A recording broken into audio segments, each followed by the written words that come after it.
The future holds AI, quantum computing, robots, ASI, AGI, all these sort of buzzwords. But how do you see the next 5 to 10 years shaping the world? And about many startups, businesses, what do you think about that?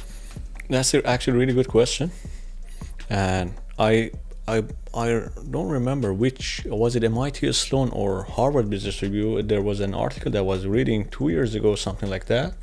And in that article, scientists predicted that in the next 10 years, in the next decade, AI, let's say, whatever sector, will add $4 trillion to the world economy. That's a really huge number, $4 trillion. You've built startup teams from the ground up. 45, 50 years ago, Iran was like very well known. It was one of the vacation hubs for the rich and the elite around the world. But after the revolution, sort of things went south. So I'm curious to see in 2012-13, what triggered like foreign investment approaches for the nuclear program? All right, hello guys. Today we have Reza Raissjalali, a LinkedIn connection and co-founder of iLink Sales Solution. Hi Satra, how are you?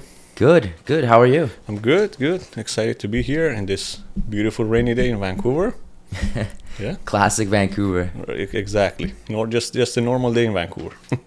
Yeah. You started out studying chemical engineering and ended up as a serial entrepreneur. Can you tell us about your journey into the startup world? Sure, definitely. Actually, I got my bachelor's degree in chemical engineering. It's funny that I have to say I think I went to university about 15 years ago. And back in Iran, when you had good grades, you either go to an engineering school or medicine school. So I decided to go to engineering school. But in the, let's say, in early, if I'm not wrong, 2012, 2013, there was a time that Iran and US started their nuclear negotiations. And in that era,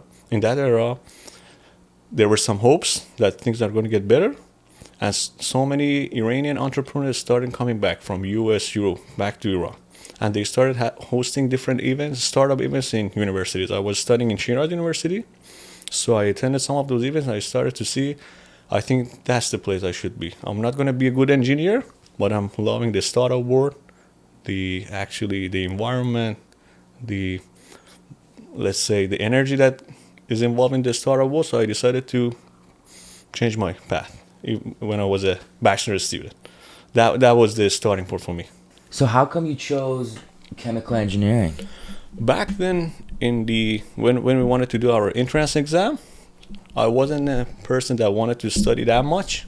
So they did my, let's say, data analysis to see, okay, if with the amount of studying that I'm doing on a daily basis, what is the good score that I have to get in order to enter Shiraz University with this, let's say, a good engineering, let's say, degree. Based on that, I managed to get accepted for chemical engineering. I wasn't passionate about it.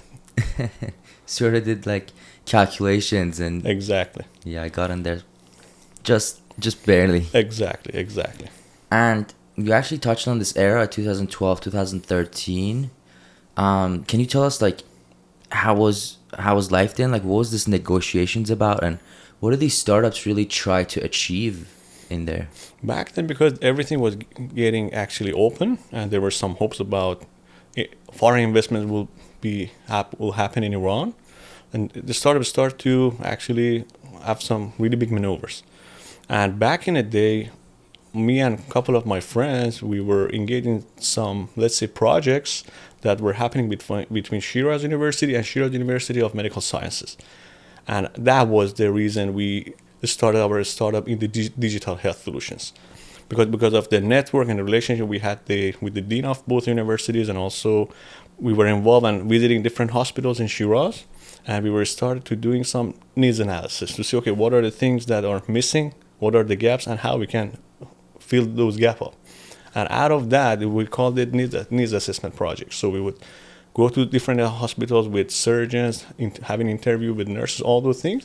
And out of that project, we were able to actually gather, I think, around 12 research proposals for how we can enhance the technology infrastructure for, let's say, hospitals with different projects. And out of those 12 projects, we started working on them one by one. The first two failed, but the third one was a success, actually. That was the journey, actually. Amazing. For people that don't know, I guess, like, what is it? Engelab 45, 50 years ago, Iran was like very well known. It was one of the vacation hubs for the rich and the elite around the world. But after the revolution, sort of things went south. So I'm curious to see in 2012, 13, what triggered like foreign investment approaches for the nuclear program. But, we don't want to get into politics for this episode, but there was always conflict between Iran and the West after the revolution. Mm-hmm. But actually, the conflicts started before the revolution, but it continued afterwards, and it gotten worse actually. But in that period, because there were some hopes that eventually Iran and US are getting to an agreement that would open, let's say, foreign relationships. So we're going to get connected to the international system, banking, and investors could come to Iran because there are a lot of potentials in Iran in terms of so many infrastructure upgrades are needed. We have great talents in Iran. And there were some hopes that those things can happen, and that was the reason. Some even U.S. companies started opening offices in Tehran back then, just small offices. It didn't happen that much, and also the most important thing that was happening was that people had hope that things are getting better. That was the reason they started. Okay, now there is a future that we can depend on, we can count on. So let's start this business or that business, or let's start raising money in order to achieve these goals. That was the reason behind it. Yeah. I understand now. So 12 research papers, sort of, or 12 avenues you guys could pursue. First two failed, the third one success. Can you just walk us through where that took you guys and where are you not currently? What we learned actually from those failures? Yeah, so how did you approach the third one that was different, and maybe the team around you and sort of all of that? The team was the same. The thing that happened the first two failures was that we started to learn, in order to have a successful startup, you don't need to aim that big. We were walking on the clouds actually with big projects, and also we weren't paying attention that what we were suggesting, we thought it was a good idea and it's going to be a good product solving so many problems, but the infrastructure wasn't there. And also our, let's say, client, that would be the university or doctors and nurses, they weren't ready to have that technology adaptation. That was the reason they failed.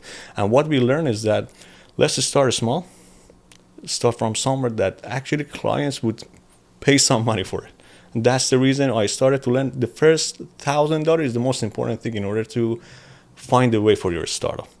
So start with something small, then as you move forward and you're evolving that product or service, you can start adding more features to it. That was the lesson we learned. Yeah. So what was the idea back then? The third one that was a success, actually back in the day in Iran, in, let's say, neurosurgery, the surgeon should always see we call that image of the patient real time. And back in the day, there was an assistant helping the surgeon throughout the surgery. And the surgeon would say, for example, Mr. or Mrs. X, let's zoom in, zoom out, go to the next image, come back to the previous image, something like that. And there were always conflict. So the surgeon had to come out from the safe environment, put the picture where it had to be, then go out of this room in order to sanitize again and get back. And on average, for every surgery, it was around maybe 40 minutes that was wasting, and it would increase the risk of that surgery. So what we did is that for the MVP, we used the Xbox Kinect camera, and we developed the software that from one side it got connected to hospital data center, and from the other side it was detecting the surgeon's gesture. And we removed the assistant from the process, so the surgeon could control everything from a distance by just their posture and gesture. You could just say, next page, I don't know, previous image, zoom in, zoom out. That was the idea. And they liked it, actually. Yeah, I mean, that's a great idea. And I think you guys were like one of the first to do that? In Iran, yes, but it wasn't a, let's say, novel idea. We've seen it happen before that in Europe. We got that idea. We start to, let's say, localize it in Iran. And that was the idea that we turned it into our company back in Iran. Yeah, this reminds me of these two brothers that right now I think they have billions of dollars in net worth. And what they did is they brought up the ideas that they saw in the West or where the technology was advancing first, and they just copy that in different markets. Exactly. It's super smart. Exactly. Because you already know the idea works and they've tested it. And you just... They did their try and errors. They've seen the ups and downs. You just need to find a good idea. If you, let's say, I'm talking about Iran. You just have to find a good idea, localize it, and make sure you have the right connections.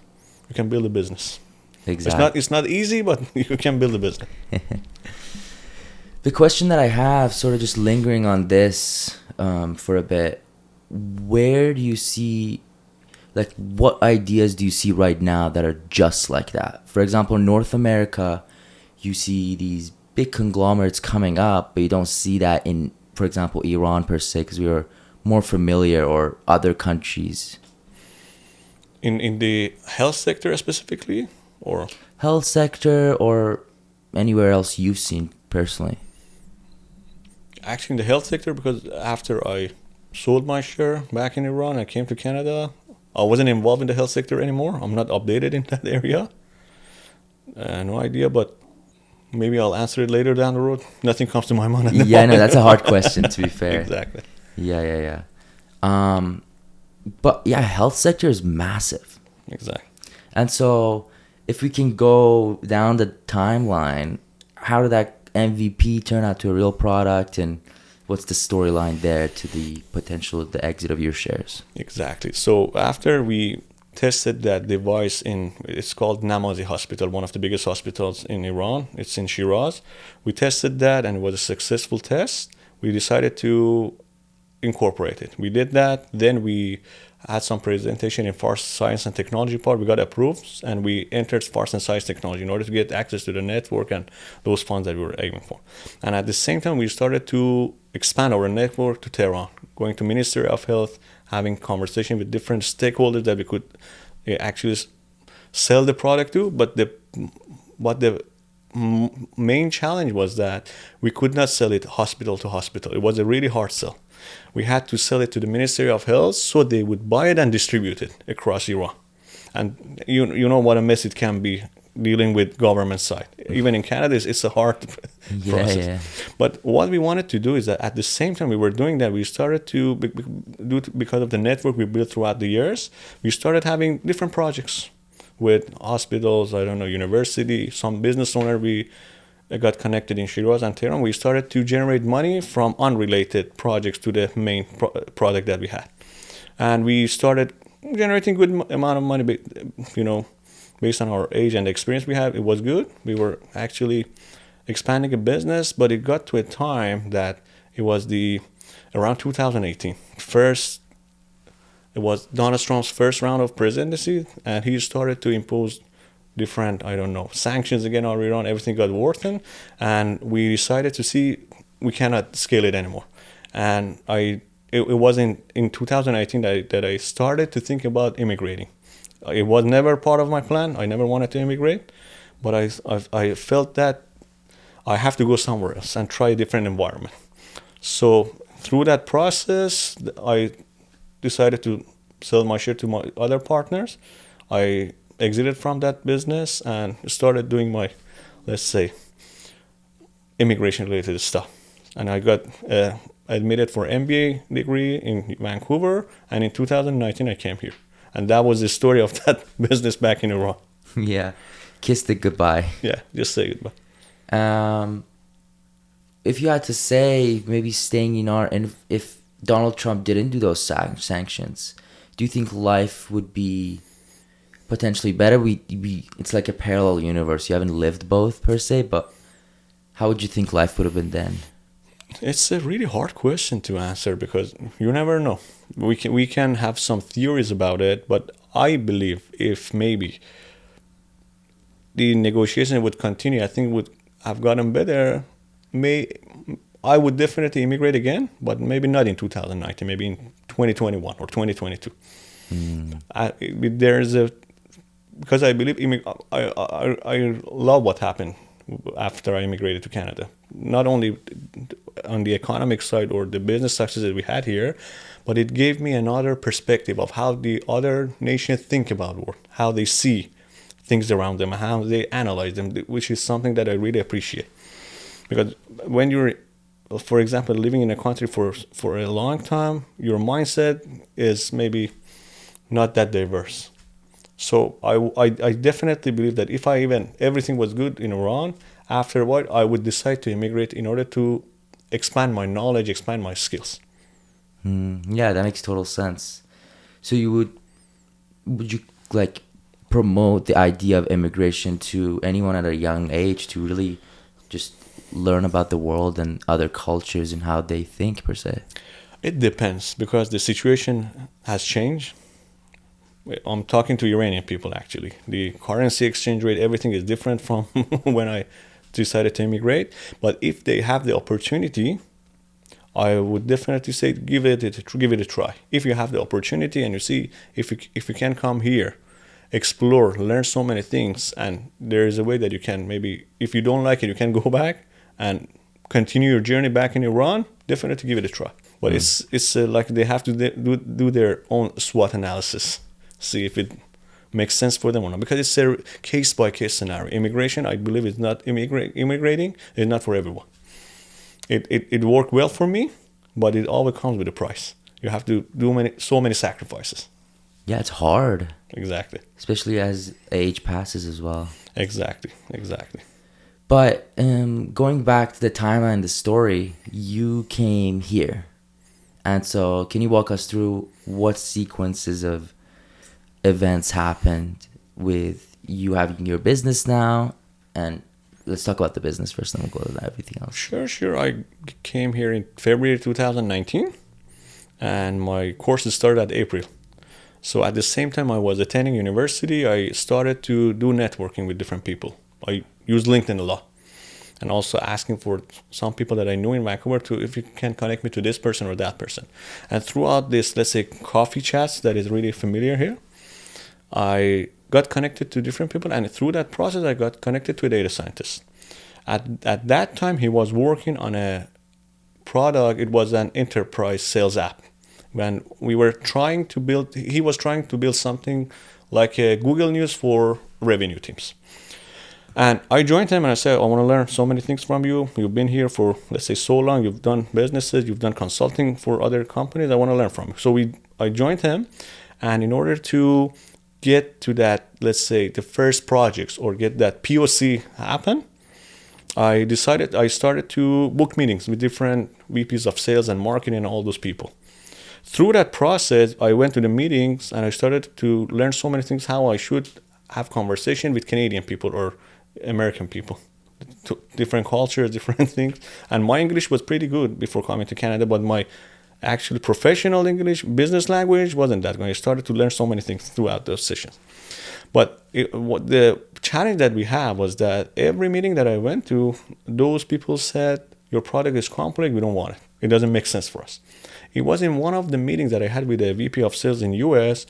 He said, Reza, I'm not interested in your product. It's really complicated, but let me know how you found me.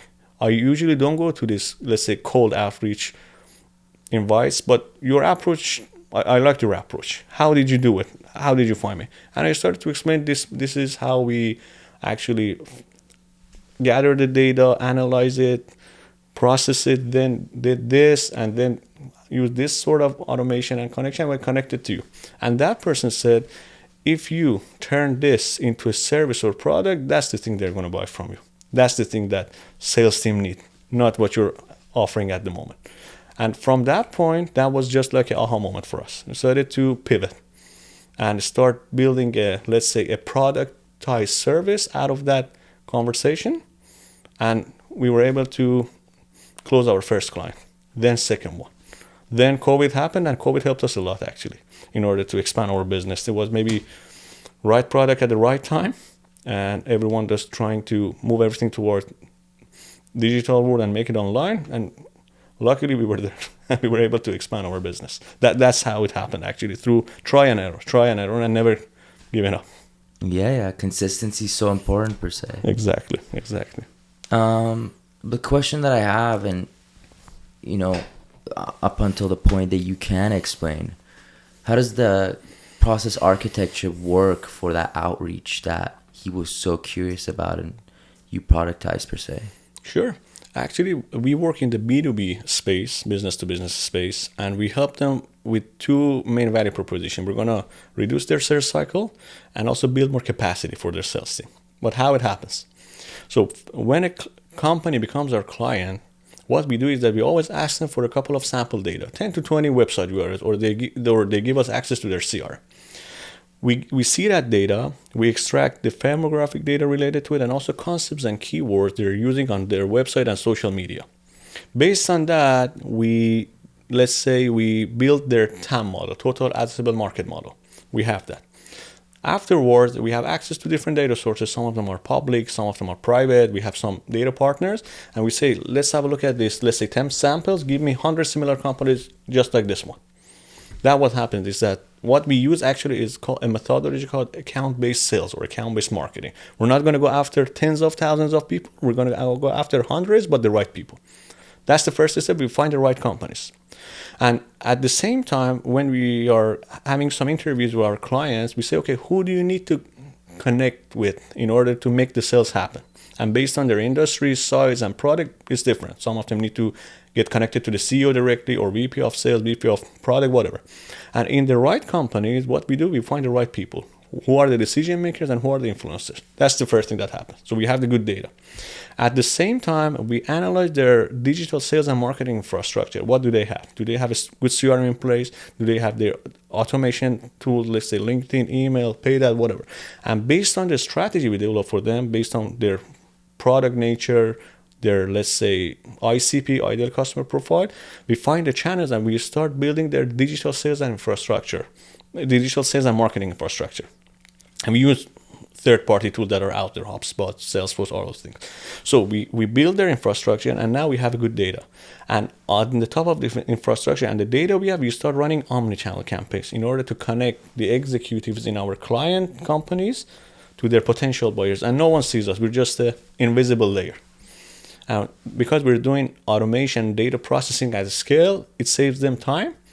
And once, let's say, someone from a potential buyer's company get connected to them, we will transfer it to their CRM and notify the salesperson that, for example, Mr. X from this company has shown interest to have a meeting with you, and we hand it off to the salesperson. Because we're doing so many things. Let's say we're doing the research and outreach part at scale and do a lot of data processing. What happens is that we're saving them time. If they want to say yes or no, they're going to say they're going to hear it faster. And also, in order to expand their sales team, they don't need to hire more salespeople. They can hire us, and we can give more capacity to that salesperson that we have. She only needs to go to meetings and close deals. Yes. Wow, that's I've heard that before, but for the audience per se. There's two models that you can go about that I know of. It's sort of the spray and pray model, and the one that you're going to, which is super it's like a sniper. Exactly. Can you talk on maybe, because both have, maybe the spray and pray model doesn't have much benefits, but can you talk about the benefits and flaws of each per se? Let's just start with the thing that we do is that what we do, for example, any company that wants to work with that, the average contract value should be at least $50,000 per year in order for them to make sense to hire us. Otherwise, it's not going to work out for them. And the other thing is that in some industries, we had really great success, but in some industries, we didn't have any success. Why? We always have to be in those industries that they have online presence. For example, we tried to do it in oil and gas. We didn't have that success in Canada. But the most success we had was in IT, IoT, MSP, manufacturing, all those companies. And it's pretty niche. And the other thing is that if they want to only rely on our system, that's going to be a problem. Why? Because our system opens the door. They should have actually a structured sales process after we hand off the lead to them. because that's not our job. We don't close the deal for them because it's a technical product. We don't know how they should sell it. And so many times we also have different partners that through different channels, we want to have more exposure to the potential clients, like paid ads. It should be a combination. And it needs really detailed planning, having strategies, and also being able to pivot every once in a while. Those are the things that happen. For a spray and pray, we've never done it, but from the things that I've heard, you may burn so much money in order to gain a little, a little something. Yeah. Right. Yeah, no, the 50,000 per contract, that makes total sense. It's very high ticket. Yeah. And so your ICP must be very small. And actually, I just came from Web Summit Vancouver 2025, and in there they say, if you can solve a very valuable pain point for a very small group of people that are willing to just super niche down, like, that's so good and that's so valuable. So can you speak on why niching down is so important? Why niche is that important? Why niching down and being super hyper focused on like your really core ICP per se? Exactly. The reason is that because we're getting in a more complicated world as we move forward. And if my company wants to focus on everything, we're not going to be successful. We always have to find our core competency. Whatever, I see niching in two different ways. It can be niching on a specific industry or a specific type of businesses, and also at the same time, we have to make sure our product or service is being niched on a specific area. Exactly. And because when you focus on something and you know every details, you have better chance of solving the actual problems and challenges they have. But if you are doing everything, we're going to miss so many important points. That's why I believe, because let's say when you get niche on a specific industry or sector, you have to learn everything about that sector. And once you start learning more, you start seeing the gaps and challenges and problems. And that's how what you heard in Web Summit is actually true. Because there was a time that in early days of our business, we were trying to make money in whatever way we could. So we accepted different types of projects. After a while, we saw, okay, we're not solving problems for clients, and also we're not scaling. So we have to niche it down. That's the reason. Because the more you get focused, the more things you learn, the more challenges and gaps you're going to find. Yeah, the more valuable and potent you can be. Exactly. So these sorts of clients that you have, they are of a certain caliber. And they've already have a big infrastructure, and they have high ticket. They seem to be more successful per se than a startup environment. So can you talk about how they approach business and customer acquisition that is different from the smaller companies that you've seen around? How they approach? Yeah, so your ICP, for example, because if they have $50,000 per contract, like if that's their ticket, they must have like maybe an infrastructure. Maybe there's a difference that you've seen between them and startups. Exactly. The first important difference is that they have sold their product and services before, and they've made money out of it, and they did their try and errors. That's the first thing. Most of them usually have a really structured sales process. So if they get a lead, their sales team, they know how to deal with that lead, how to navigate it through that customer journey or client journey. And also they are actually aware of what is the value proposition they have and how they can, let's say, solve a potential client's challenge. In a startup world, because most startup, I was a startup, our company was a startup. At the first days, early days, you don't even know what problem you're solving. So many times you just, running around, okay, I can do this, I can do that, I can this, I can do that. A lot of spray and pray. Exactly, a lot of spray and pray. That's the first, I think, main difference between those big companies and because when you sell your product or service, through that process, you learn a lot. And you start optimize your service and product a lot. And it gets to a point that when you talk to a potential client, they say, aha, that's the thing that you're going to solve for me. The startups, they're in that process. And that's why working with a startup is that we tried to work with a startup before, but we didn't have that much success. Why? Because they didn't know what they wanted to do and what is the product and what they want to solve. And our service and solution helps companies that they are knowing what they're doing, they have sold before, and they want to scale it up, go to different territories, industries, all those things. That's our, let's say, niche and sweet spot. Mm-hmm. It's interesting how from Iran to Canada, you just maybe like 180-degree flip in the industries that you worked. Can you touch on why that is? And I get that's very beneficial because you have so much more knowledge about different sectors and much more perspective per se. But how come you didn't go into healthcare and sort of just follow through what knowledge you had back in the days? One of the things about me is that I'm not that, let's say, creative guy that comes with ideas.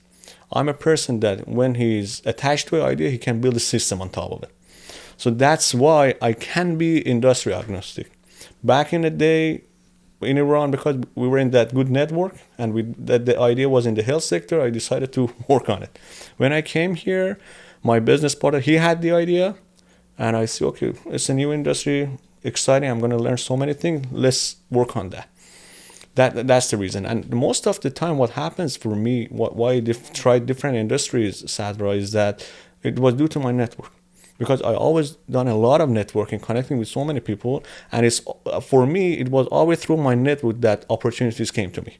And when you have a vast and diverse network, maybe someone is in finance, someone is in tech, someone is in health, whatever they offer, and it made sense to me, I just started to working on that.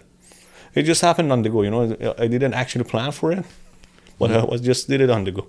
Yeah, it makes sense. Like the agile sort of methodology, you're just open to opportunities. Exactly. Networking seems to be a big topic. So you are very effective in that, as we can hear. So how do you approach quality networking? Not like I saw, like even at Web Summit, I see people just going there just to get the LinkedIn and just bounce. Like it's not quality connection. How do you approach that? Actually the most important thing in networking, the key is in the follow-up. For example, LinkedIn, I use LinkedIn a lot, and I think it's the best place to get connected to high quality people. But when we get connected with people on LinkedIn and say, let's have a coffee chat or whatever your strategy is, when you go out with them and having conversation with them, we always have how I build my quality network. I only do networking for the purpose of networking. Some people get shocked. You don't want to sell me anything? You don't want to go? I say, no, I really want to do networking for the sake of networking. Why?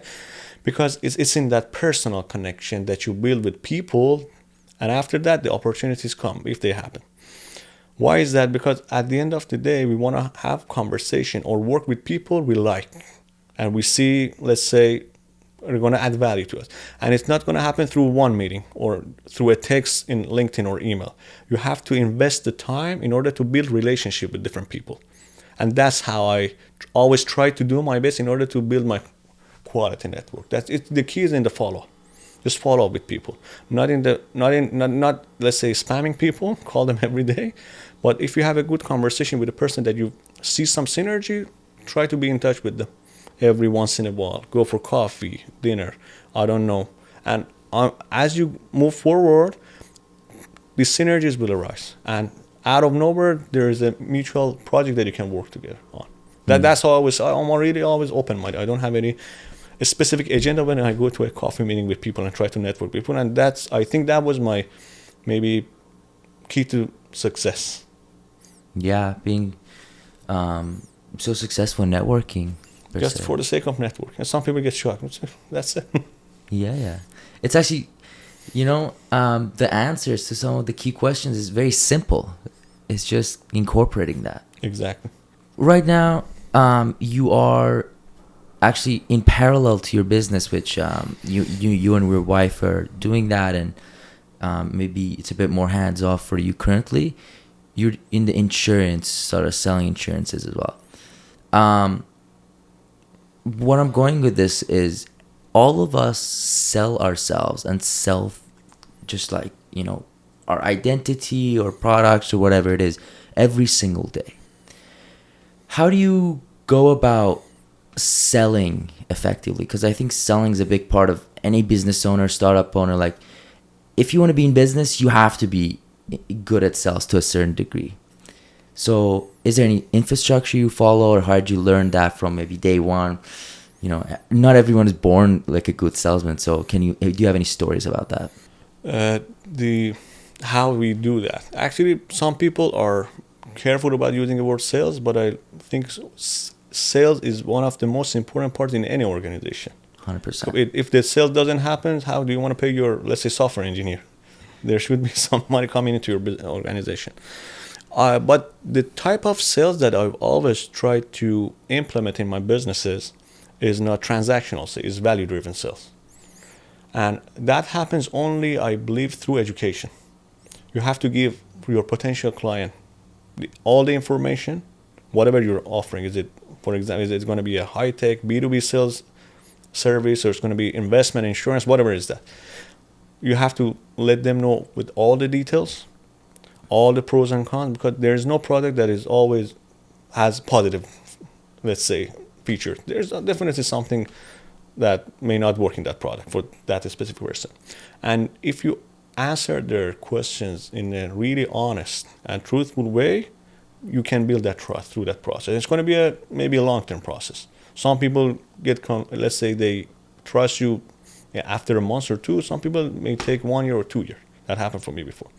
But the most important thing is that always make sure when you're doing this, whatever sales process you have, always make sure you're having the best interest of your clients in mind, not your commission or the money you're going to get from the contract. Because if you do that in the right way, so many more opportunities will come after that. Why? Because I said, for example, if Sadr becomes my client, definitely he has a network. And if he likes me and if he gets value from it, definitely he's going to introduce me to his network. But if I just think about, okay, let me just maximize my compensation from Sadra, maybe he doesn't understand it today, but he'll figure it out 1 year from now or 2 years from now. And after that, what happens? He's going to block his network, right? And I'm not going to have any more opportunities that is related to Sadra. That's how I see it. Always focus on the value you're providing, explain everything, good things and bad things about your product and service, and be honest with it. That's for me, it's that simple.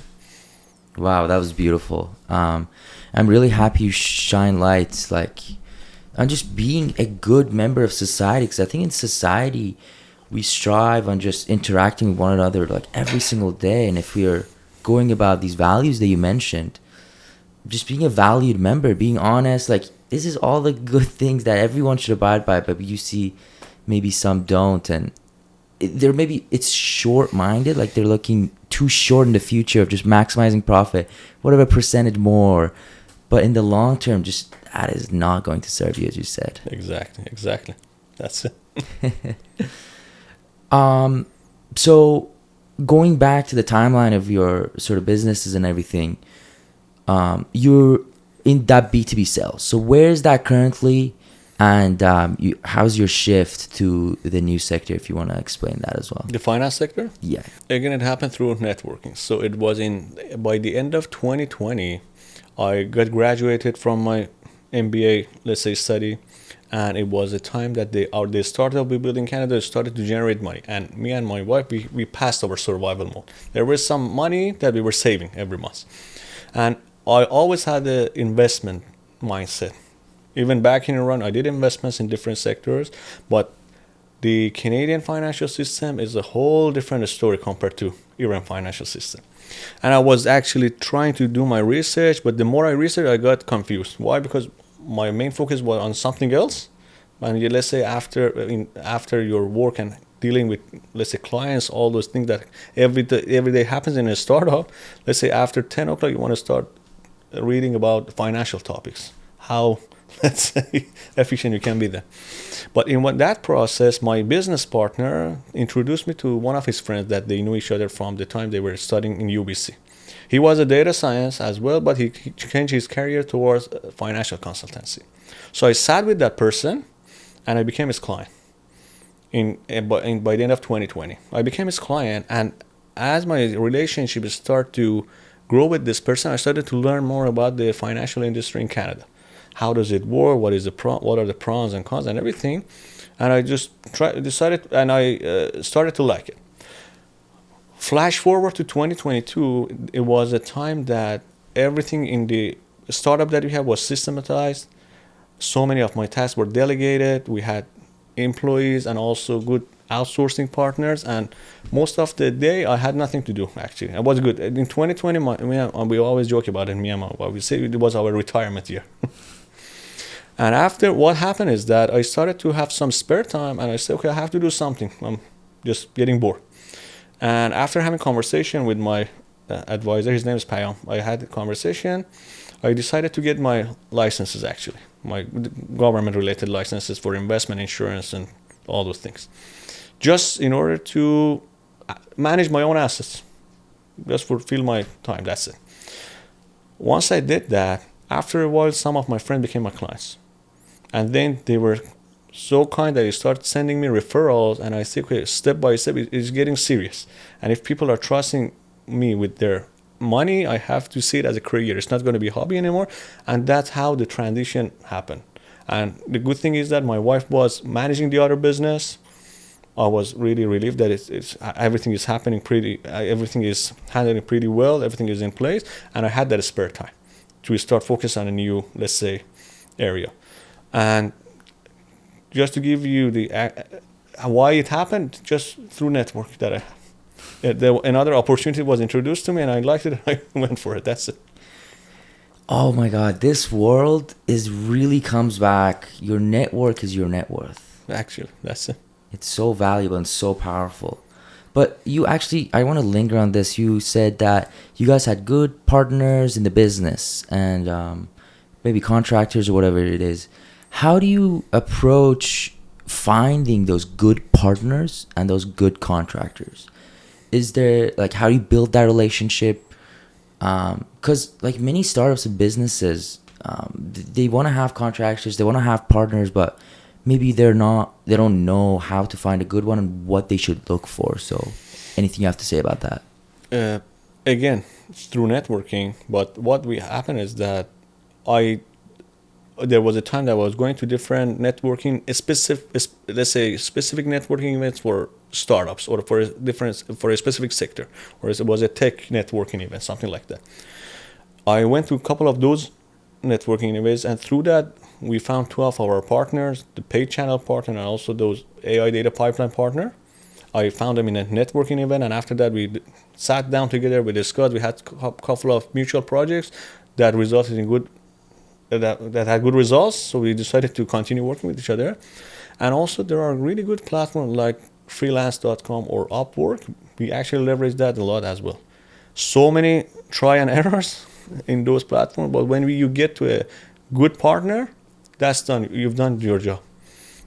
So let's say specific networking events for specific sectors, and also leveraging platforms like Upwork or freelance. But get ready to maybe just burn some money if you're using those platforms. Yeah. Well, it's like life too. They say you only have to win once. So just not giving up. And even like Upwork and stuff, you filter through, but when you find the one, then stick by it. Exactly. That's Many of my audience are people in sort of like the younger age. They're maybe like trying to maybe potentially quit their 9 to 5 or get to the startup world. Do they have a business? How do they scale it fast enough? Or they want to find a partner, which is what I'm going to linger on. You and your wife seem to have, a business together, like the synergy. So how do you find such person that you guys like click and now, 50-50 in your business or whatever it is? And how does that happen? It's not accident. It has to be approached and strategized. So what's your methodology? my life partner, you mean? How it Yeah, happened? your wife. Yeah, my wife. The thing is that we started dating about 13 years ago when we were 18. And as we started to, actually we grew up together. And it's my belief, when you have a good relationship, when you're pretty young, both, let's say couple, they grew together and they start to have not the same mindset, but also a mindset that completes each other. And as you grow together, you get familiar with, let's say, my whatever good or bad thing that I have. She gets adopted with it. And as you move forward, it's already resolved. I don't have a specific formula. I don't know how it happened. We just did it on the go. There were so many definitely challenges we had to overcome throughout the years that we had. There's always challenges. If there's not challenges, the life doesn't mean anything. But the thing is that I believe the most important asset, we always talk about it, the most important asset that we have is our relationship. Through that, we were able to build everything else. If the relationship is not there, I don't think I'm going to care about anything that I have at the moment. So the most important thing that we always have and invest our time, energy to make sure that the relationship that we have is healthy and it's growing in every aspect. And out of that, be sure that everything else will happen. That's my belief. No, 100%. Just having a solid core and backbone. Exactly. Because everything else comes with the networking too. So if you want to maximize that, it's like surface level. But if you have that core relationship and you know the person well, everything comes back to that. Exactly. And your life partner is the most important network that you have to always try to keep, let's say, not happy, but keep on the same page with yourself. So the question that I have, maybe like, not going too deep because it maybe gets personal, but how do you keep that relationship always growing and as strong as possible? They say life's all about the details. So is there those details that come into play, or is there any philosophy you have about that? Mm-hmm. I would listen to your wife. That's a joke. What we always try to do is that whenever there is something that we're not on the same page with each other, or there is something that she is upset from me or I'm upset from her, we always challenge each other. We don't bury it. We challenge it, even if we have to fight. But we want to solve it. That's it. We don't skip the hard conversations. That's the most important thing we've done throughout the years. Mm-hmm. Yeah, that makes total sense, because when you bury it, it's sort of like a tumor gets built. Exactly. You can just keep growing and growing, and then that's when grudges and those like deep stuff build. Exactly. And be honest, whatever it is, if you have the right partner, make sure you can solve it together. That's the thing that happened to me. Yeah. Can you speak about your parents? Are they entrepreneurs too, or how did you incorporate the mindset of going down this path? Actually, no, they're not entrepreneurs. My father, he's a doctor, he's a nephrologist, and he teaches at the university. He has his own, let's say, self-employed practice.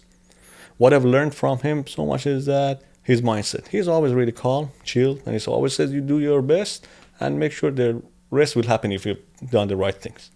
He's always a cool guy. I've never seen him stressed in his life. That's the most important thing that I've learned from my father. And my mother is a housewife, but she had that budgeting and building asset mindset. Actually, that's the thing that I've learned from her. Throughout the years that I was seeing her, back in the day in Iran, when my father came back from his work, he always had this cash money that he was visiting patients and everything. And I remember that every night my mom would sit, count them, and she had a notebook that would write everything. This is how much we made. This is the expenses we did today. That's how I got my budgeting mindset from early days, when I was 6 years or 7 years, something like that. And after that, what I've learned from mom was that she was really curious. She was really, let's say, persistent about building different types of assets. So whatever worked in Iran, gold, real estate, all those things. So my father was the person who was generating the money. My mom was the person who was building assets using that generated money. So I had the combination of a mix of both. That chill out mindset. At the same time, I was really caring about building different assets. That's how they may shape my maybe professional mindset. It's very like they complement each other perfectly. Exactly. Yeah. Going back to what you're doing currently with the insurance and life insurance and stuff like that, what's maybe the core differences that you see in the Canadian system than the Persian system that we've been to?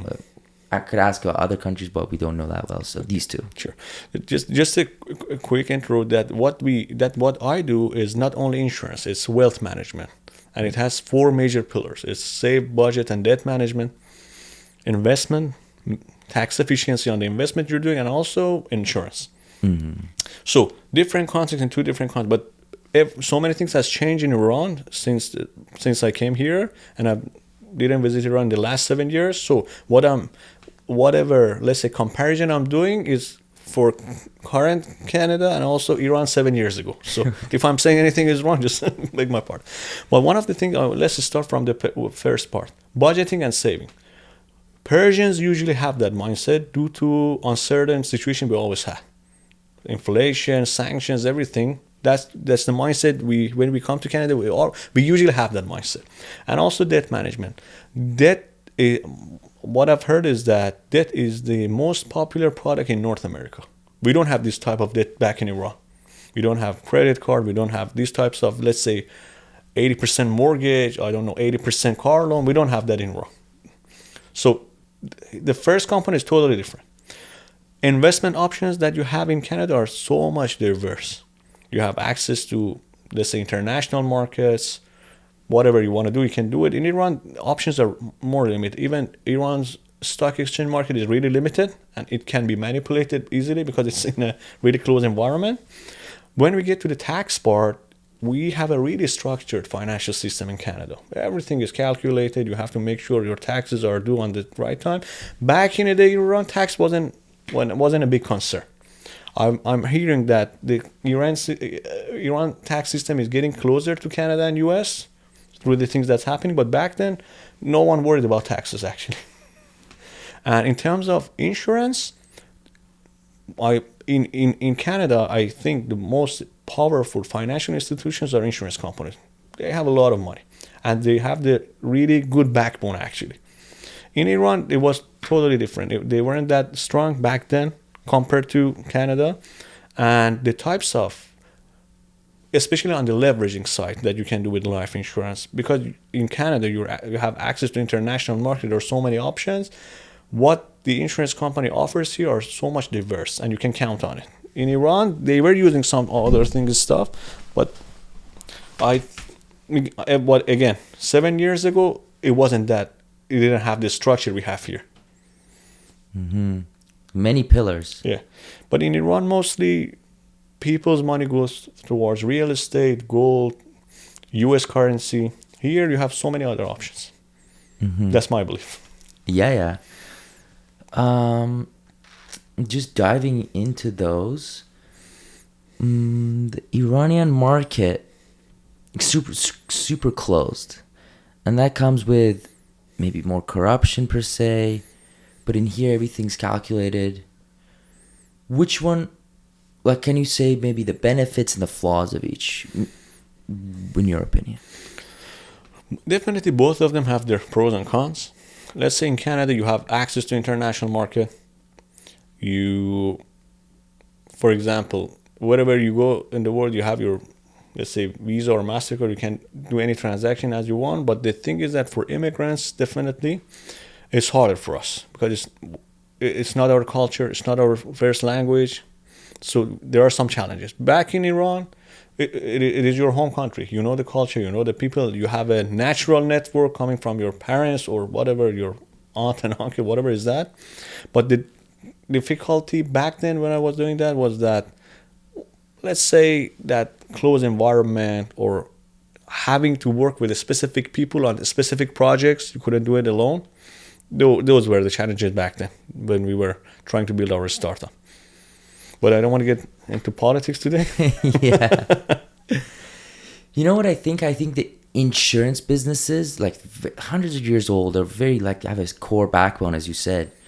And they're like the most safe business, because even if they pay you or they don't, they get their cut first. And, it's very profitable. So can you speak on how their business model works and why are they such a big conglomerate company, like just a sector really in North America? One of the things, definitely, insurance companies are for-profit companies. They're not there only just to, let's say, if something happens to me, they pay me something.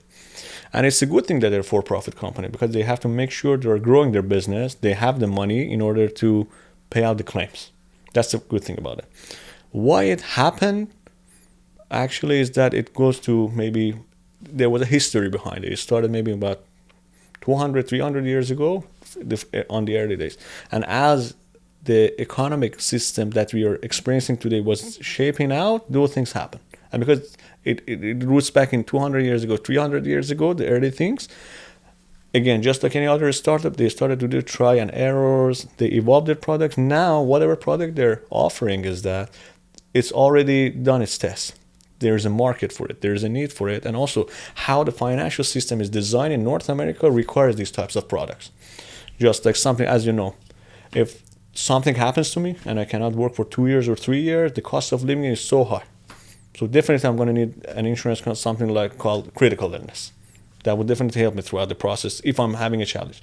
I'm not purchasing critical illness for myself in order and hope to use it. I'm getting it so in case something happens, I don't need to go through my assets. Or the other things that happens after someone passes away, those anything related to estate tax, probation, because the system is built in that way, so the need is there. Or maybe they created that need artificially, but it is there. We have to make sure as we are moving forward, building asset, there's a really big component in every financial planning we always do. It's the risk management part. Things that we don't expect to happen, but they always happen. So if we have that, and I will always say in a good financial plan, the main infrastructure should happen on the risk management side. First of all, I have to manage all the risks that are associated with me, my loved one, and my assets. And when that risk is off my shoulders and on the insurance company, if I, let's say, set up everything in the right way, I have the confidence. So I can put my 100, maybe 200% energy on doing whatever I'm doing to build my assets. And I'm sure if something happens, my assets are secured for me and for my family. They're going to get compensated. That's what I believe about it. Yeah, that makes total sense. Just having a strong backbone again in the financial sector of your life. Can you speak on the key differences between the industry and the market in Canada versus the United States? I've never lived there and I've never visited US, but from what I'm hearing about it is that on a, let's say, general perspective, US market is, let's say, even maybe more open. There are more opportunities. They have the biggest, let's say, economy in the world, definitely, and they're more open to take risk. The clients that we have, Canadian clients and also US clients are willing to burn money pretty fast. They sit down with you, they talk with you, and if it makes sense, they say, okay, let's start a project. They give you the money to see if it works, they continue working with you. But in Canada, they want to do that risk management first, make sure they let's say, relate with you, your product works, this and that. But another different thing is that US clients, they may, let's say, if they find a better solution with cheaper price, they may easily change you. But in Canada, they're more loyal. If they get comfortable with you and they see the result, they will stay with you. Even if another company says we're going to do the exact same thing with less price, they don't move forward with the other company. That's one of the, let's say, two different cultural things. But in terms of market, definitely US has a bigger market, bigger opportunities. And one of the things that helped us grow was that we were actually trying to get most of our clients from US. That was the thing happened for us. You know, that's very interesting what you said about the double-edged sword, the benefits and the flaws, the clients. I believe that's because maybe in Canada, it's more than US community oriented. So they have you like part of your family, and they don't like backstab you by just going with another company because of like a little bit cheaper. Exactly. I like that. I think what it is in Iran, for example, when there's a party going on, there's, big parties, there's a big dinner, kids are running around. It's like so much more like of a community that you built with like family, friends, neighbors, just all of that. And I think North America's lacking that more, but I guess US even more than Canada. And I talked about this like extensively in like past episodes too, but I'd love to like I'd love to see more of a community in North America as well. Exactly. And I don't know. I didn't do my research in that area, but maybe it's a cultural thing that we have in Iran. But what I've heard is that in Canada, we have some Canadian friends. They actually really care about their family, but their approach is different. They, at the same time, they care about their children, but they try to push them to become independent sooner. It doesn't mean that if they say when you get to your 16 years or 17 years old, for example, you have to go to work or get into it. It doesn't mean that they don't love them. They love them, but in different ways. The approach is different, I guess, and it's just a cultural thing. In my opinion. Right, yeah, definitely cultural thing per se. Because when you're like 18, you gotta Exactly. the whole saying. But just to push back on the idea, I think the Iranian makes more sense because when you are like as a team and you're together. First of all, like there's one house, and then the youngest can like save more money, and also not be too lonely. And there's drawbacks that come with it. So, what do you think about that per se? I 100% agree with you, and in some of the things that even sometimes me and my wife we think we miss that. We have really good friends in Canada, Persian friends. They're just like family, but the lifestyle here only limits you mostly to see your friends on the weekends. You don't have that, let's say, vibe. It's the same vibe we had back in Iran. Nightlife, getting together, maybe even every day after work, all those things. I'm not saying this one is better or that one is better, just different things. But the thing is that maybe I think that and I see that because I was grown in that culture and in that vibe. And when I immigrated to Canada, I was 25 years old. So many things and my mindset was already shaped in terms of how I see family, how I see relationships. And those are the things that can be challenging for immigrants. I'm talking about my own community because I know them. But what I was always try to remind myself is that we are in a different context, in a different country, and try to see the positive sides of it. That's how I try to remind myself. Because if you get into that, let's say, nagging loop, it's going to be really bad. That's an amazing and very important thing you just mentioned. I was looking at the positive side because it serves you. You know, when you are, because I believe the only thing we have absolute control over is our mind, and we have to take care of it. And if we are, you know, in a like the negative aspect per se, it's just not gonna serve us. Exactly. Makes total sense. That's the only thing. And this machine that we have in our mind, it always tries to show you the bad things. Sabotage you per se. Because it was, let's say, evolved in order for survival. And that's what it does. But we have to make sure we always train it every day. And it's an everyday battle. 100%. With consistency, with not procrastinating, with just all those values. Exactly. In the future holds AI, quantum computing, robots, ASI, AGI, all these sort of buzzwords. But how do you see the next 5 to 10 years shaping the world, and maybe in the wealth management sector, and just in life in general? Because you have many startups, businesses. What do you think about that? That's actually a really good question. And I don't remember which, was it MIT Sloan or Harvard Business Review. There was an article that I was reading 2 years ago, something like that. And in that article, scientists predicted that in the next 10 years, in the next decade, the AI, let's say, whatever sector will add $4 trillion to the world economy. That's a really huge number, $4 trillion. So through that, there are so many opportunities, so many threats, and so many solutions that should solve those threats. That's going to happen.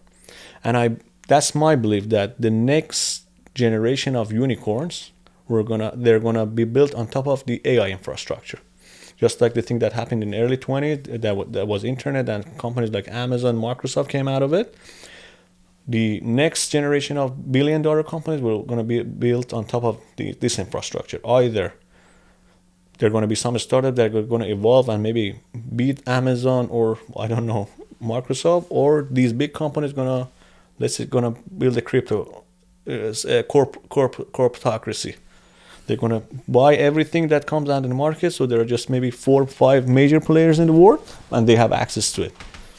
I think this is the second scenario will happen, not in a bad way, but because they have the resources and everything. That's my belief. But AI is going to shape the future in every sector, in every industry. In some industries, they have maybe more influence. It's going to have more influence. In some industries, less.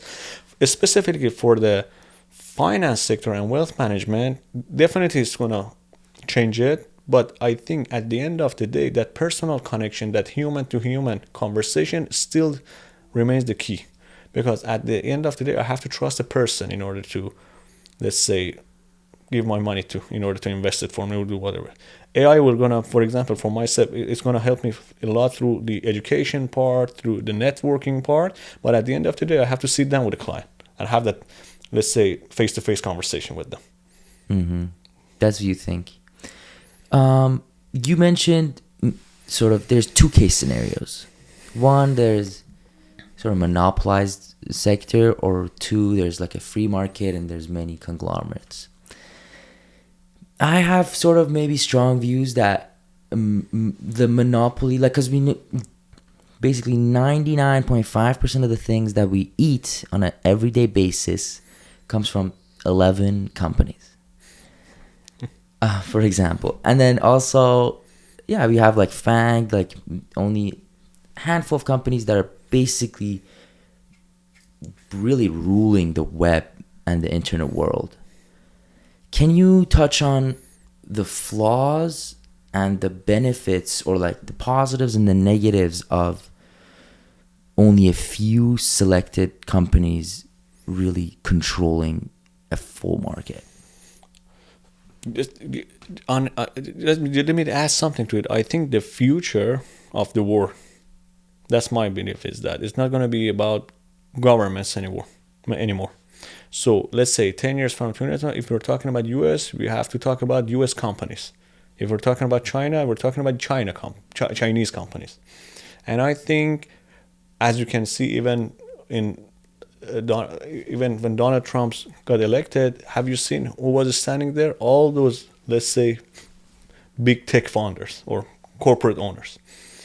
And I think that's even from what I'm hearing in Iran, it's happening in Iran as well. There are some companies in Iran that are getting more power. They have resources, they have talents and everything, and they're getting involved in the decision making. So that's my belief. In some scenarios, I guess it can help us with the efficiency, because whenever the private sector comes in, they think about efficiency. Use the least amount of resources to have the most amount of results. That's a good thing. But there are actually definitely some serious concerns about how the freedom will look like in the future, how they can shape our minds and ideas throughout the years using all these technologies that can be used for manipulating people. Those are some big concerns, those threats that we discussed a couple of minutes ago. But I think we're going to have a more efficient war when these, let's say, companies get into the decision-making roles. But we have to make sure we have their right rules and regulations and everything in place, so we can maybe tie their hands in case we need to. Otherwise, it's going to be some like those science fiction movies in the future, that there are a couple of companies managing everything. I don't think we get there, but that's the thing how I see it. And I always believe in that. Every time that progress happens, it was for the better. It was make everything better for the humankind. That's my belief. I don't see it a dark, let's say, Terminator vision. I don't see that. It's going to be a more efficient world with more opportunities, and also maybe we're going to have a even easier life. To sort of push back maybe a little bit, you say we're gonna have an efficient life, an efficient world per se, but how I see it is that if in the future robots and AI are doing, they're able to do virtually everything better than a human can, and AI is like a thousand times smarter than all the combination of human smartness in the world, then that degree, the efficiency is so high that what are we going to do? Like, what is the meaning of life? Which is the existential crisis that potentially gets brought up. What do you think? Is it like sort of in that, maybe the utopian world that, you know, is a possibility? How do you think it's gonna go per se? Let's go back, for example, 200 years ago when the industrial revolution was happening. People were working in manufacturing, let's say, size, and then the machines came and replaced people. One of the things that we have to consider is that the technology involvement will happen, whether we like it or not. And it's my job to update myself and adapt myself to the situation. And just like you mentioned, what's going to happen with all this, let's say, philosophical question that we have about life at the current state that we're living in, is that maybe I'm going to see the good version of it. Even if AI and all those robots and machines are going to do 90% of things that I'm doing, and I'm having my, let's say, money sitting somewhere, maybe I have more time to think about myself. Think about what makes me truly happy, not being involved with day-to-day activities, just running meetings, do this, do that. Maybe that will help us by freeing up time for us. That's how I see it. Yeah, no, that's inevitable. They say that life's very short. And like in the grand scheme of things, it's really like a bleep per se. So, you know, like just lingering and just, I'm trying to pick your mind and brain. Did you love the path that you went to, or is it that, you know, they say follow your passion is not really it. It's like your passion gets built by you doing something and creating a world around it per se. So what are your sort of thoughts on that? A couple of things about passion is that some people, when they really young, they know what their passion is. Maybe they want to be a pianist, or I don't know, whatever. Good for them. They're really lucky. But most of us, just like you mentioned, passion is built throughout the process. When you start something, work on it, repeat it, get better at it, and start liking it, then it becomes your passion. That's my belief, is that. And what you mentioned about my past is that definitely I could do so many things in a better way if I go back, but I'm really happy with where I am actually today. The things that happened, the people that I connected with, and they helped me throughout the process, I don't have any regrets. That's a good. I'm happy that until today I don't have any regrets. That's huge. Yeah, congratulations. Thank you very much for that. Okay, let's go to some. We've been just going. That's the best sort of just going with the flow. Yeah. You've built startup teams from the ground up. What have you learned about effective leadership and team building in fast-paced startups? One of the key things is that when you want to hire people, either as your employee or let's say your outsourcing partner, always what we try to do was hire people that are better than us in that specific area and trust them. If you don't trust them, why would we hire them? And also, I believe in a framework which Dan Martel always talks about, it 10-80-10. So when we want to start a project, my team, or let's say I, will be present at the first 10%. What we want to do, what's the past. Then when we finalize it with that, let's say, outsourcing partner or I don't know, employee that we have, I trust them with the 80%. So let them do what they want to do, because we hired them in order to reduce my task, right, and free up more time for me. And then when they do their 80% part, then at the end we do the 10% review together to see, okay, it's good, it's not good, this feedback, go back to that 80% again. That's what I believe. I believe in that 10-80-10, and also trusting and hiring people that are better at in that specific area. And one of the things that I always maybe that's my belief. Maybe some people opposed to it. But in the startup world, I'm a fan of finding a right outsourcing partner first before hiring people. Because a good outsourcing partner is a person that has done it. They know what they're doing and they have the skill and they become an asset. But hiring an employee, onboarding, all those things most of the time it's a liability for startups. Before you get to that point that you can have those high quality people, that's how I see it. So outsourcing partner, if I use my, let's say, finance background, I see a good outsourcing partner as an asset, employee as a liability in the early days that I don't know what I'm doing. And also I cannot onboard them in a good way and they're not going to have the result that I want. We're going to have let's say, end up in a bad relationship. I think you're absolutely right. And it's funny, me and my very good friend, he has a sort of a voice AI agent company for dental clinics in the United States. Shout out Allo AI. We talked about that because a year ago, he went to Collision in Toronto. This is the sort of the web summit, but for Toronto. And he found his first client there. And then now, coming back a year later, we're talking about how much he's grown. His team is now 9 people and many clients. And he found an outsourcing partner first. And so that actually lingers back to me. I have a sort of an interview with an employee later today. But I think you're absolutely right. Maybe I'm going to go back to the drawing board. And so if you can maybe give the definition of what an outsourcing partner is exactly to you for people that don't know. An outsourcing partner for me is that if let's say there's a specific project that, for example, there's a client, I'm going to use a real example, our paid ads partner. And they're expert in every paid ads channel, YouTube, LinkedIn, Google, whatever you name it. I don't know even what are the channels that they use. And an outsourcing partner is the person that when I say I need this to be done by this date, I don't know how you want to do it. I don't know where you want to start. Just get it done for me. And they just get it done for you. And they get it back to it. That's what I see as an outsourcing partner. Definitely, I have to be there at the first 10% and the last 10%, but that 80% is just totally on their shoulder. That's what I see as an outsourcing partner. Amazing. Makes total sense. And it comes back to the trust and all of the things that we mentioned. Exactly. Okay, we shall go to the 3 philosophical questions that I have. Sure. The first one is, what challenges you? At the moment is what's next in different aspects of life. That's the question I'm asking myself every day. And I don't have the answer yet. That's the challenge that I have. This is a pivotal moment, maybe.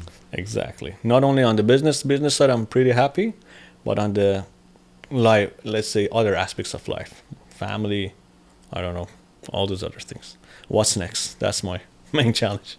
Yeah. Would you have kids? Not at the moment. I'm just exploring. So that's not next. The question that comes to mind, just lingering on that, is high achievers. I've seen this like over and over, like when they talk to their family or whatever. It's like high achievers just always strive for more, and that then comes back to maybe the elites of this world as well, per se. They are just always hungry for more power, more money, or whatever it is, like never fulfilled. Do you think that's a flaw maybe, or that's a weakness, that's a strength? What's your view on that, and to what extent? I can talk only from my own perspective, because we definitely need those type of people that they get never satisfied with anything in order to push the society to the next level. We definitely need those type of people. I don't want to be those type of people for myself. And one of the things is that maybe I'm just talking to myself. There is a point that I have to understand in terms of money and business success, when is enough for me? Because not everything in life is only about I do this business, grow it to this point, have this amount of money in my bank account, this and that. And I'm getting to that point for myself to see how much is enough for me. I've been that person about maybe a year ago. I wanted to just grow again, build this business, build out more, make more money, do this, do that, buy this asset, do that asset. But something happened, and we actually lost a dear family member. We had my father-in-law, just due to a really sudden accident. That's it. Sorry to hear. Thank you very much. And that got me thinking, okay, that can happen to me in a fraction of a second. So I have to start thinking about what are the other important things in life, just like family, what I want to do, not what the, let's say, whatever success that I have so far, what others expect from me to do. And those are things that started to maybe mesmerizing in my mind. Yeah. That's the thing. So the key is that for myself, I believe is that I have to get to that point when is enough for me. That's that because it's going to be an endless loop. There's always more things you can do, more things you can buy, more success you can achieve. But what is success actually? How do you define it? Success in business means something, but success in life means something else. If you can have a mix of both, that I think for me it's going to be the maybe salvation formula. And I'm trying to figure that out. That's if I go back to the previous question you asked, what's next? I'm thinking about these things and trying to figure this out. Right. So through that thought process, I think it comes down to knowing yourself better. And there's so much benefit for everyone to maybe have those moments to like just be in silent and just maybe close eyes, whatever it is, and just really know yourself better. And so I guess you're more coming to that process. Can you speak on what are the challenges of that, and like why don't people meditation is a part of it, or like why don't we incorporate that more into our life? I can only talk about myself because I'm not in other people's shoes. For example, I don't do meditation myself. Whenever I try to, let's say, learn more about myself, I try to write whatever comes to my mind. I just write it down, and have a look at it and see does it make sense, because sometimes your mind is pretty busy. Why don't people do that? I guess because it happened to me. It goes back to the lifestyle we choose, or maybe some of them are maybe forced to us due to the job we have, due to I don't know, obligations or liabilities we have. We always have to be just on the go, just do something. I have to get it done in order to pay for my mortgage. I have to get it done to pay for my this one. And that was the thing that was actually bothering me. Okay, I don't have any time for myself. I'm making more money. I'm, let's say, building more assets, but I'm not happy when I'm going to use this asset that I'm building. And the thing is that I believe is that it all comes back to those obligations and things that are maybe forced to us from the outside, and what we need to do, maybe just what I'm trying to do when I did it before, just sit down and start to see what are the things that I'm doing and which of them actually matter from my own perspective. Maybe someone says doing this is really important, but maybe I don't care about that anymore. That's the thing. We have to be honest with ourselves. What truly makes us happy? At the same time, we are being futuristic. I'm not saying just burn all your boats, do whatever you want and have no future. I'm not talking about that. But at the same time, we are working towards our future and having a better life for ourselves and loved ones. We have to make sure we are enjoying the moments that we are living every day, and also seeing what truly makes us happy. Yeah, enjoying the process. Exactly. And lastly, what do you think is the meaning of life? That's a really deep and philosophical question, and it always, I think, it changes throughout the time. The meaning of life at the moment for me, again, goes back to what's next. I'm trying to figure that out, but I think for the next decade of my life, the most important thing that I want to focus is my family, due to the accident that I mentioned that have happened. And because I've always seen that my father-in-law, my father, whatever I see, they were always happy. Why? And what I've tried to see, they were always spending the most of their time with their family. They were doing their work. They were progressing in their professional life. They built a good life for their family. And at the same time, they were spending the time they like to with their family members. And I think the meaning of life, maybe it's a cliche, but maybe it's be enjoying every small moment every day. Because just like I mentioned, tomorrow I may not wake up but I have to make sure that today, did I have the quality time with the people that I love? That's the most important thing, I guess, at the moment. Reza, it's been amazing speaking Thank to you you. very much for inviting me. It was Yeah, great. of course. And I wish you all the best in your future endeavors. Thank you very much, Sadra, and I wish all the best to you, and I'm sure you're going to be so much more successful in the next 5-10 years. And kudos to you for hosting this exciting podcast. Thank you very much. Awesome. Great. Thank you guys for watching. We'll see you next time. Have a great day, Mona.